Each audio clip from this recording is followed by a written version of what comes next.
നമ്മളെപ്പോലെ അവരുടെ മനസ്സുകൾ കമ്പോളത്തിലല്ല, കച്ചവടത്തിലല്ല, താൽക്കാലിക താൽപര്യങ്ങളിലല്ല, മറ്റേതെങ്കിലും സ്ഥാപിത ചിന്തകളിലല്ല. അവരെപ്പോഴുമുള്ള ചിന്ത അല്ലാഹുമായി ബന്ധപ്പെട്ട ചിന്തകളാണ്, പടച്ചവനെ കുറിച്ചുള്ള വിചാരങ്ങളാണ്. ശൈഖ് ജീലാനി തങ്ങൾ കിതാബിന്റെ രചന നടത്തുകയാണ്, ആത്മീയമായ നസീഹത്ത് നടത്തുകയാണ്. അതുപോലെ ബഹുമാനപ്പെട്ട എം.എ. ഉസ്താദ് അവറുകൾ ചിട്ടയോടെ വലിയ രചനകൾ നടത്തുകയാണ്, ലേഖനങ്ങൾ എഴുതുകയാണ്, കിതാബുകൾ രചിക്കുകയാണ്, സ്വലാത്തിന്റെ ഗ്രന്ഥങ്ങൾ എഴുതുകയാണ്. അവസാന കാലം അഥവാ ഈ സമീപകാലത്ത് ഉസ്താദ് അവറുകളെ കാണാൻ വേണ്ടി വീട്ടിൽ ചെന്നാൽ അധികം സംസാരിക്കാൻ അവിടുന്ന് ഇല്ല. ഉസ്താദ് അവറുകൾ അവിടുന്ന് ദുആ ചെയ്യാൻ പറഞ്ഞാൽ ദുആ ചെയ്തു തരും.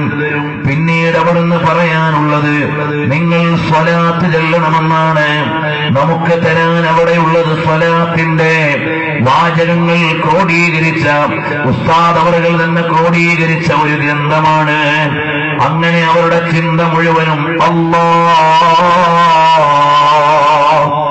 അല്ലാഹ് എന്ന ചിന്തയിലാണ് അവരുള്ളത്.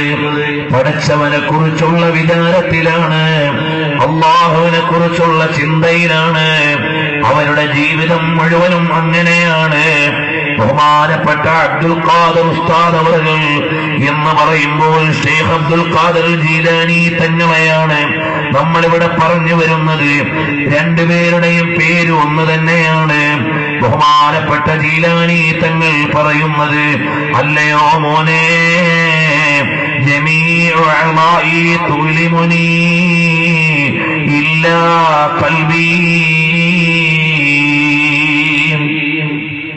മോനെ എന്റെ എല്ലാ അവയവങ്ങളും വേദനിക്കുകയാണ്, എന്റെ മനസ്സിന് വേദനയില്ല.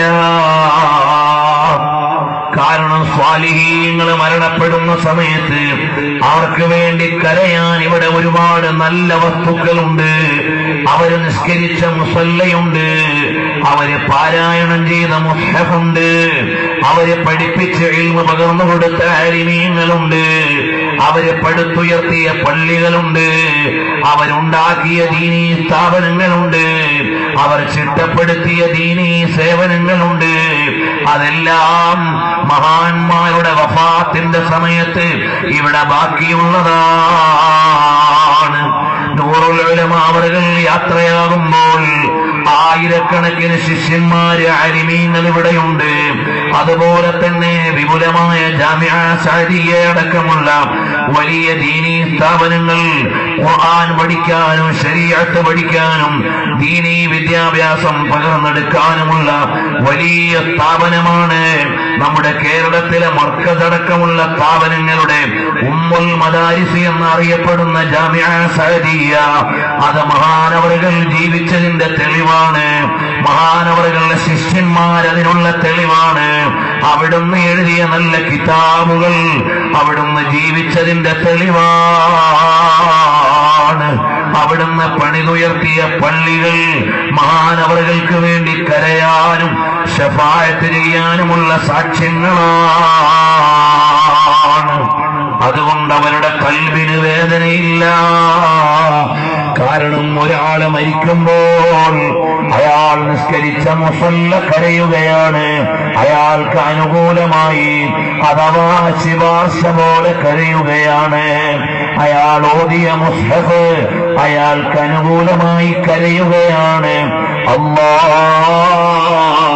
ഞങ്ങൾ ഇതെല്ലാം പറയുമ്പോഴും ഞങ്ങളുടെ നേതാക്കൾ അതാ ഞങ്ങൾക്ക് വലിയ മാർഗദർശികളാണ്. അവരുടെ എല്ലാം പാരത്രിക പദവികൾ നീ ഉയർത്തണേ റഹ്മാനേ. ജീവിതകാലം മുഴുവനും ഇൽമിന്റെയും നമ്മുടെ നാടുകളിൽ മദ്രസകൾ ഉണ്ടാകാനുള്ള കാരണം ഉസ്താദ് അവറുകൾ അധ്വാനിച്ചു നടന്ന് അത്തരം ഒരു പ്രസ്ഥാനത്തെ രൂപപ്പെടുത്തിയെടുത്തതാണ്. കേരളത്തിൽ മദ്രസ പ്രസ്ഥാനം തുടങ്ങിയത് ഉസ്താദ് അവറുകളുടെ ചിന്തയിൽ നിന്ന് അവിടുത്തെ നേതൃത്വത്തിൽ രൂപപ്പെട്ടതാണ്. ഇന്ന് വരെയും എന്ന് നമുക്ക് പറയാം അവരെ ഇൽമ കൊണ്ട് തന്നെ ജോലിയായിരുന്നവരാണ്. അല്ലാഹു അവിടുത്തെ പദവികൾ ഒരുപാട് ഉയർത്തിക്കൊടുക്കുമാറാകട്ടെ. എത്രയോ വർഷങ്ങളായി അസുഖവും ക്ഷീണവുമൊക്കെ വന്നപ്പോൾ ഞാൻ യാത്രയ്ക്ക് വേണ്ടി ഒരുങ്ങുകയാണ് എന്ന് പറഞ്ഞുകൊണ്ട് ദീർഘസമയം മുഴുസമയവും ഇബാദത്തിലായി കഴിഞ്ഞുകൂടുകയും ഞാൻ യാത്രയ്ക്ക് ഒരുങ്ങിയിരിക്കുകയാണെന്ന് താജുൽ ഉലമ വഫാത്താകുന്നതിന് മുമ്പ് തന്നെ പറയുകയും താജുൽ ഉലമ പറഞ്ഞതാണ് നിങ്ങൾ പോകാനായിട്ടില്ല.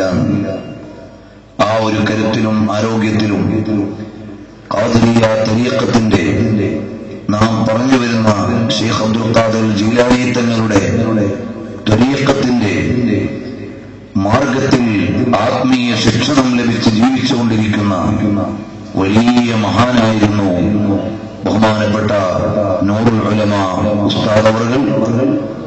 വളരെ പണ്ഡിതോചിതമായ ജീവിതം, സമയനിഷ്ഠയോടെ ഒരു സെക്കൻഡ് പോലും നഷ്ടപ്പെടാതെ ഈ പ്രായത്തിലും ടൈം ടേബിൾ വെച്ച് ജീവിച്ച പണ്ഡിതനാണ് നൂറുൽ ഉലമ എം എ ഉസ്താദ് അവർകൾ.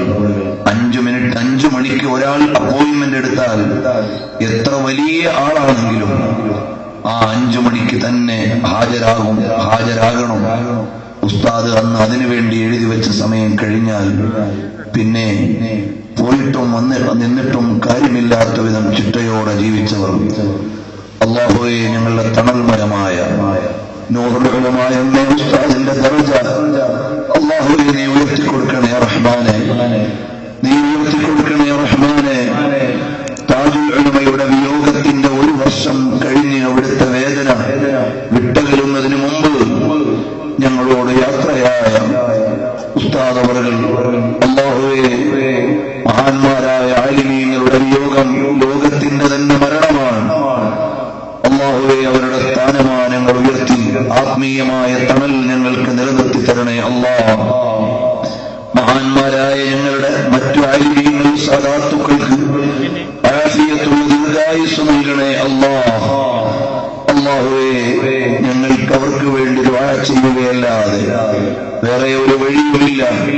അർഹമുർ റഹീമായ അൽ മലിക്കുൽ ജബ്ബാറായ അല്ലാഹ്, ഞങ്ങളുടെ എല്ലാ സദാത്തുക്കൾ ആലിമീങ്ങൾക്കും ഞങ്ങളോട് വിട പറഞ്ഞവരുടെ ദറജകൾ നീ ഉയർത്തിക്കൊടുക്കണേ അല്ലാഹ്. എന്റെ ശബ്ദം കേൾക്കുന്ന